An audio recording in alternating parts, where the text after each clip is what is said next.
commença lorsque Michael Cusick n'avait que 5 ans. Son oncle lui fit faire l'impensable. Un de mes oncles m'a abusé sexuellement. Je devais garder le secret. C'était vraiment dévastateur pour moi, pour ma personnalité.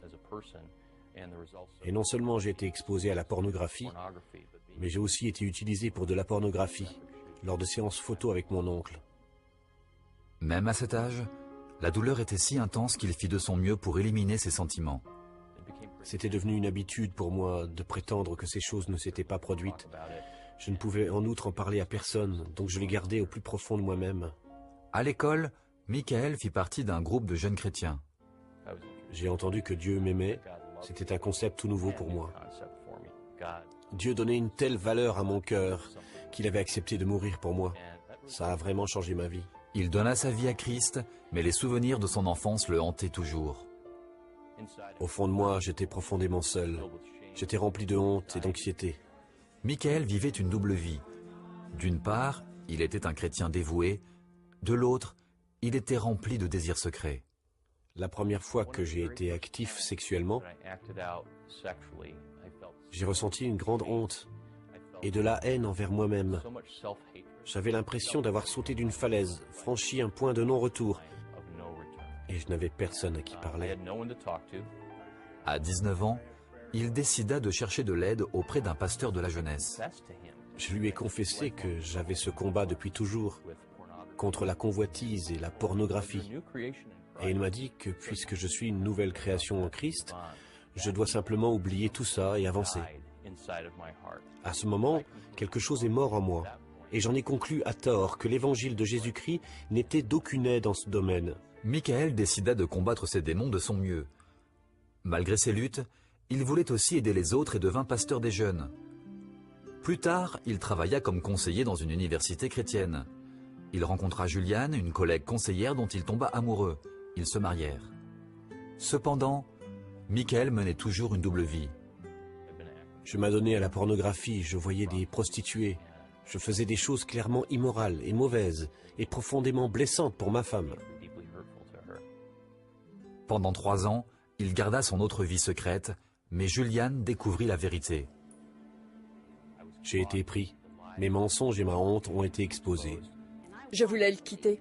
J'ai dit à Michael que je ne l'aimais plus, que je ne savais pas s'il m'était possible de l'aimer encore. Le plus dur, c'était que pour la première fois, je me rendais compte des dégâts que je pouvais causer dans la vie de quelqu'un que j'aimais.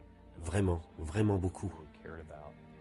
Essayant de sauver leur mariage, ils se rendirent chez un ami chrétien pour lui demander conseil. Il a dit à Juliane, « Michael a commis l'adultère, il a violé les vœux du mariage, et je suis prêt à te conduire chez l'avocat si tu penses que Dieu te demande de divorcer. » Juliane devait prendre une décision difficile.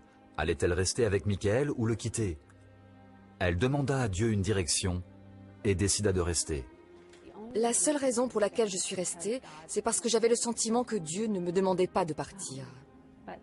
Mais ça a été une période très difficile, très douloureuse. L'une des choses pour lesquelles je suis reconnaissant, c'est qu'elle ait pris cette décision, c'est qu'elle ait suivi la voie de Dieu en cela. Juliane et Michael commencèrent le long processus de reconstruction de leur mariage. La confiance se base sur l'honnêteté et un engagement à la vérité. Michael s'est engagé envers moi lorsque la vérité a éclaté lors du jour J, comme il l'appelle lui-même. Depuis, il s'est engagé à tout me dire. Je lui ai fait confiance, sachant qu'il allait me dire la vérité. C'est ainsi que nous avons commencé à reconstruire la confiance. La guérison de mon mariage a été l'objet d'un processus long et douloureux. Encore aujourd'hui, c'est probablement l'une des choses les plus difficiles qu'il m'ait été donné de traverser. Il y a eu un certain nombre d'étapes. La première étape a été qu'elle accepte de me parler, bien qu'elle fût remplie d'une colère justifiée et qu'elle souffrit beaucoup. J'ai dormi dans le salon pendant très longtemps. Puis, lorsqu'elle m'a invité à revenir partager son lit, ce fut une autre étape.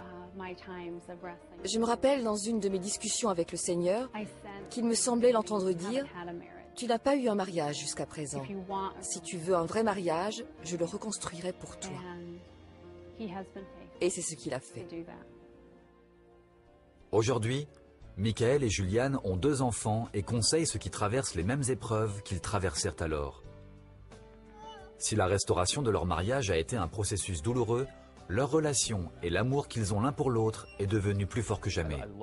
J'aime la citation de Dietrich Bonhoeffer, dans laquelle il déclare que la poursuite de la pureté ne consiste pas à supprimer la convoitise, mais à réorienter notre vie vers un objectif plus grand. Dans la seconde partie de ma vie, il n'a pas été autant question de supprimer le péché que de connaître Dieu, le laisser m'aimer, vivre libre, m'épanouir, apprendre ce que signifie l'intimité. Ce que j'aime par-dessus tout chez Michael, c'est son cœur. Il y a de l'intégrité et de la pureté dans le cœur de mon mari. Et je chéris beaucoup cela. L'évangile de Jésus-Christ, c'est que, oui, il est mort sur la croix, il a versé son sang pour nous pardonner nos péchés, mais cela, c'est juste le commencement.